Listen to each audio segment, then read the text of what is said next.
नमस्कार. आजचा हा व्हिडिओ खूप शांतपणे ऐका, कारण हा व्हिडिओ पुरुषांना दोष देण्यासाठी नाही, स्त्रीला कमजोर दाखवण्यासाठी नाही. हा व्हिडिओ आहे मन समजून घेण्यासाठी. खूप स्त्रिया असं म्हणतात, माझ्या आयुष्यात नेहमी चुकीचे पुरुषच का येतात? मी चांगली असूनही मला चुकीचं प्रेम का मिळतं? मला रेड फ्लॅगच दिसत असूनही मी का अडकते? मित्रांनो, स्त्री का चुकीच्या पुरुषाकडे ओढली जाते? हे नशीब आहे का की मानसशास्त्र? आणि सर्वात महत्त्वाचं, हा पॅटर्न कसा तोडायचा? हा व्हिडिओ शेवटपर्यंत पहा. सर्वात आधी एक गोष्ट समजून घ्या, आपण ज्याच्यावर प्रेम करतो तो नेहमीच योग्य असतो असं नाही. कारण प्रेम हा फक्त भावनिक निर्णय नसतो, तो मेंदूचा रासायनिक खेळ असतो. प्रेमात मेंदूमध्ये एक्साइटेड फिलिंग, अटॅचमेंट हार्मोन हे सगळं एकत्र काम करतं. आणि जिथे एक्साइटमेंट, फिअर, अटॅचमेंट, तिथे ॲडिशन तयार होतं. म्हणूनच चुकीचा पुरुष जास्त आकर्षक वाटतो. मित्रांनो, जर एखादी स्त्री बालपणी इमोशनल निग्लेक्ट अनुभवलेला असेल, वडिलांकडून प्रेम कमी मिळालं असेल, सतत अप्रुव्हलसाठी झगडलेली असेल, तर तिच्या मनात एक पोकळी तयार होते. आणि काय होतं माहिती? ती पोकळी भरून काढण्यासाठी ती इमोशनली अनअवेलेबल पुरुषांकडे ओढली जाते. कारण त्याचं दुर्लक्ष थोडं ओळखीचं वाटतं, त्याचं थोडंसं प्रेम खूप मोठं वाटतं. मन म्हणतं मी याला बदलू शकते, पण प्रत्यक्षात ती स्वतःच पुन्हा जखमी होते. मित्रांनो, खूप स्त्रियांच्या मनात एक विचार असतो, तो वाईट नाही, परिस्थितीमुळे असा आहे, माझ्या प्रेमामुळे तो बदलेल. फिजिओलॉजीमध्ये याला म्हणतात फिक्सर मेंटॅलिटी.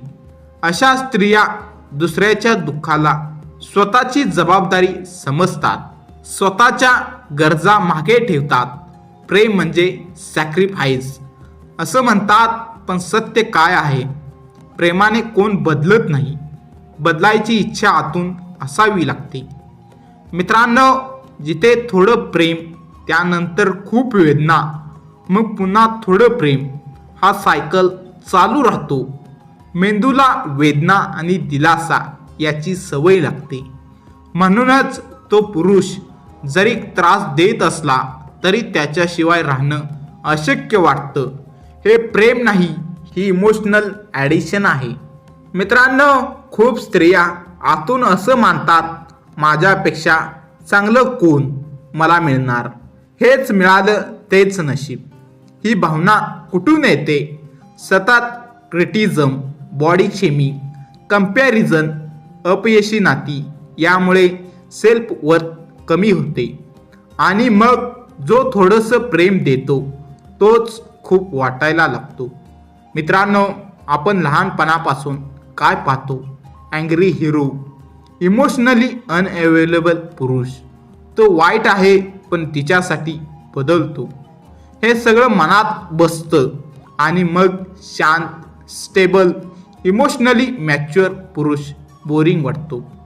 फिजिओलॉजी सांगते, जे अनस्टेबल आहे ते इंटेन्स वाटतं, जे हेल्थी आहे ते अनफॅमिलियर वाटतं. जर एखादी स्त्री आधी नाकारली गेली असेल, तर ब्रेकअप नंतर हील न झालेली असेल, तर तिच्या मनात एक भीती बसते, तो मला सोडून जाईल. मग ती रेड फ्लॅग्स इग्नोर करते, बाउंड्रीज तोडू देते, स्वतःला ॲडजस्ट करत राहते. कारण एकटं पडणं जास्त भीतीदायक वाटतं. मित्रांनो, फिजिओलॉजीमध्ये एक कन्सेप्ट आहे, रेपिटिशन कंपल्शन. मन जुन्या जखमा पुन्हा जगायला बघतं, यावेळी वेगळं होईल अशी आशा ठेवतं. म्हणूनच त्याच टाईपचा पुरुष पुन्हा पुन्हा आयुष्यात येतो.